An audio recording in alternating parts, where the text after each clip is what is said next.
it's Olivia Lauren with Burnout Breaks, and today I thought I would take a quick second to share my passion of the tarot. So I'm going to give you a quick introduction, and then if you're interested, I'll do some follow-up videos going further into the details of the deck and the two different sides of the deck, the major and the minor arcana. But for today, just kind of a general, get our feet wet, what's the tarot all about?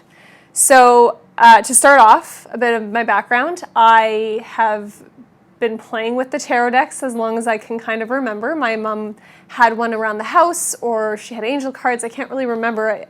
But I definitely gravitated towards, and I picked up a deck at quite a young age, I want to say maybe even 14 or possibly younger, and I started learning. My first deck was the Juliet Sharman Burke deck, which in my opinion was a really great beginner learning deck, no regrets.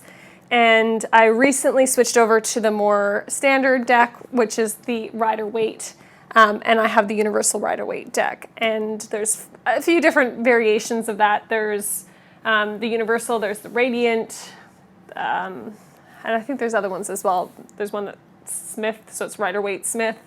Yeah, I decided to try this one out, and I've begun to love it, and I've kind of since put my other deck away, and this is sort of the one that I'm focusing on right now.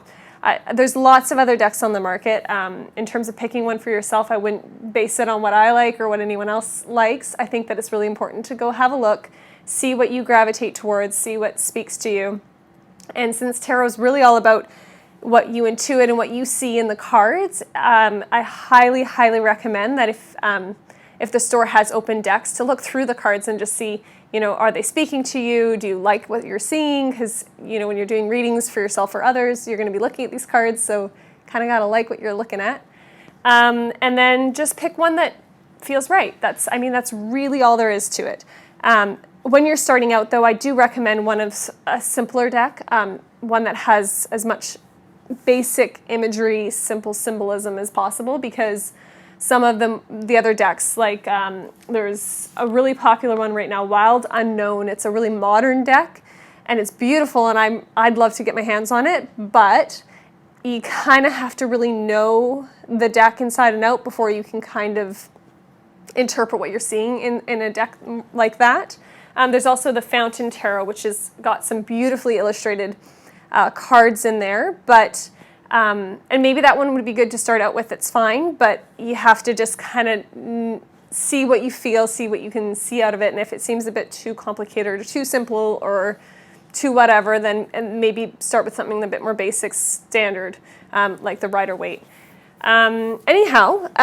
Basically, as I mentioned before, it's split into two decks. So we have the Major Arcana, and there's 22 cards in that. They're numbered. They start at 0 with the Fool.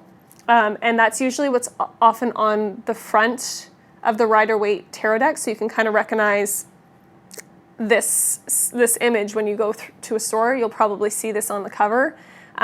They've done different iterations, so obviously this one's a bit brightened compared to how it was originally done, but that's sort of the first card in the Major Arcana. And then they go through, and there's all different cards. These are probably all upside down and turned around, but all sorts of different types of things, such as the Emperor, the Lovers, the Star, Death, the Hierophant, Justice, the Moon, and each of them having their own meanings and symbolism, of course.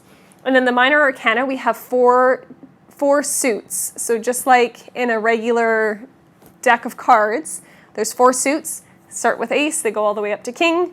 And but instead of your hearts, spades, diamonds, we have the suit of cups, and the suit of cups all has to do with like emotions and feelings.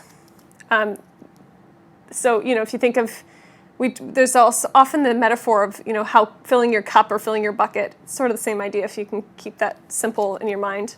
Then we have the suit of wands, which can also be referred to as sticks. And this one's all to do with creativity and imagination. We have the suit of swords, and this one has to do with your life challenges, things that kind of come your way that you're facing and having to ward off. If you think of that like a battle, fighting it.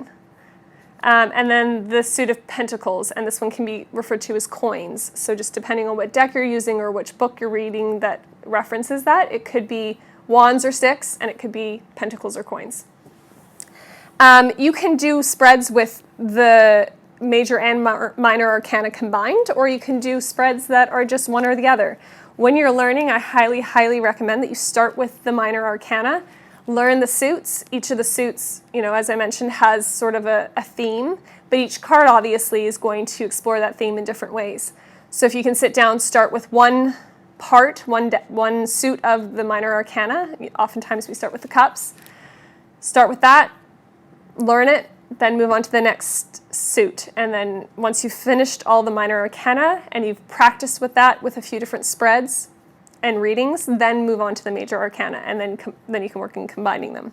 That's sort of the best way to kind of go about learning the deck. In terms of things to help you along, like I mentioned, I had started with this one here, and inside it gives you all the definitions, the traditional meaning, the reverse meaning, which is great, and that's a really wonderful way to start and kind of play around. But it is important to start to develop sort of your own intuitions and your own gut feelings about what you're looking at, because oftentimes in readings, it's not just about what the card means, it's about what's around it and how those are working in relation to each other. So for me, my personal preference, if you're trying to learn and you need something to kind of help you along, I really, really love this book by Dusty White, The Easiest Way to Learn the Tarot Ever. And I really do believe that that is true. It's kind of like a workbook. It has, different spots where you can kind of, reflect and think about what they've said and give your thoughts or anything that comes to mind. There's sections that you can fill out. Obviously, I have not filled all of this out, but it gives you the option to do that. And there's some great exercises you can do alone or with friends. And then when it comes to actually the specific cards, I'm looking for a page that maybe I've written on. Oh, well, that's okay. So the Two of Swords, for instance, it's going to give us some background, a description of the card, the element, numerology, things like that, traditional meaning reversed. And then it gives you space for personal notes, sort of, right off the get-go. What do you see? What do you notice? What speaks to you about the card?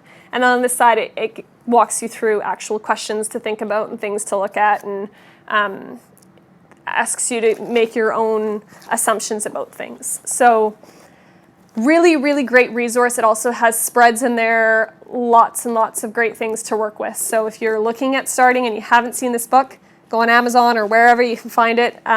It's a really great tool. I'm sure there's other books out there as well that are great. So find one that works for you. That's just one that I really personally love. In terms of taking care of your tarot deck, I don't like letting other people touch my deck. I have pretty strong intuition, so I don't really feel like I need the transfer of energy. Just being around the person or bringing them to mind is enough for me. I often will work with crystals congruently, which kind of help me tune in, but for the most part, I prefer to keep the cards with my own energy and my own, signature on them, I guess. And I like to keep mine in a silk scarf. Some people have boxes, whatever you want to do, but I do recommend you taking great care, having a respect for the tarot and, respecting the process and all of that is part of it in my opinion, in my personal mind's eye. So if you want to know more, check back. I will be doing additional videos. I'll go into the suits and I'll go into the major minor arcana, and we'll even play with some spreads in some of my future videos. But for now, we're out of time. So that's all. Have a great day.